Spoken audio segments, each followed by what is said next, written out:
اهلا بكم من جديد. شكرا لجواد وحسن. ركلات الحظ الترجيحيه مشاهدينا تحسم الامور وتبتسم لصالح المغرب، وهذا صاحب الضحكه كما يسمونه في المغرب، واحد من الاسود التي تزأر في المواعيد المهمة والكبيرة، وهو الحارس بونو. إذن بعد التعادل بهدف لمثله في الوقتين الأصلي والإضافي يعبر أسود الأطلس إلى الدور المقبل من ليلة حبست الأنفاس حتى آخر ركلة. مباراة الأعصاب، مباراة الصبر، ومباراة الشخصية. هولندا تقدمت، المغرب عاد، ثم امتد الترقب إلى شوطين إضافيين لم يغيرا النتيجة قبل أن يحضر ياسين بونو من جديد في الموعد الكبير.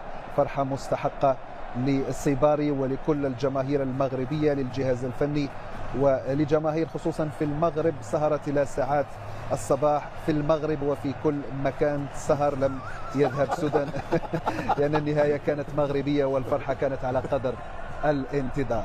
أرحب من جديد بمحللي قنوات بين سبورت. هارد لك أولا رود، ألف مبروك يوسف.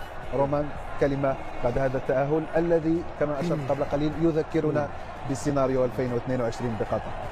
أول شيء الحمد لله الحمد لله الحمد لله والشكر لله. أظن فاز من يستحق الفوز يا أمين، فاز الأفضل، فاز الذي كان هو الأفضل في المباراة، فاز هو الفريق اللي خلق فرص أكثر وهدد أكثر وكان مستحوذ بشكل أكثر. هارد لك لرود، هارد لك لمنتخب هولندا. لكن اليوم منتخب المغرب قدم مباراة كبيرة وكان الطرف الافضل طبعا. التغييرات، كل لاعبين ادوا اللي عليهم، قدموا مباراه كبيره، المستوى البدني، المستوى الذهني، على مستوى التركيز. التقدم لمنتخب هولندا ثم الاصرار والعوده في النتيجه في الدقيقه 90 اعطتنا ثقه اكثر. دخلنا اشواط اضافيه، خلقنا فرص، كان قريبين من التسجيل لكن لم ننجح في التسجيل. لكن كما قلت كره القدم دائما تنصف المشاهد وتنصف الفريق الذي دائما قدم مباراه كبيره. ومنتخب المغرب مبروك مبروك مبروك مبروك الجماهير المغربيه، مبروك للجميع، مبروك للاعبين والاطار لكل. دعونا نعود الى هذا المنتخب الذي استحق الانتصار ونعيش معكم الاجواء. فرحه مستحقه لعناصر المنتخب المغربي، وكذلك حسره على محيا لاعبي هولندا. كليفرت واحد من البدلاء الذين دخلوا ولم يقدموا ما كان منتظرا.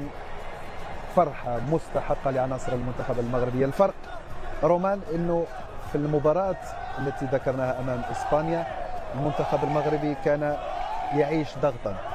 سأعود اليك ونذهب مرة اخرى الى هذه الاجواء الجميلة ورئيس الاتحاد المغربي رفقة اللاعبين.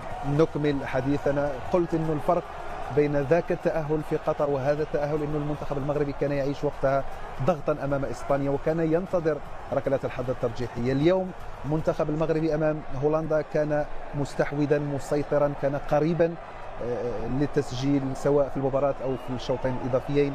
هل تتفق انه هذه المجموعة، هذه الهوية التي يلعب بها هذا المنتخب هجومية اكثر من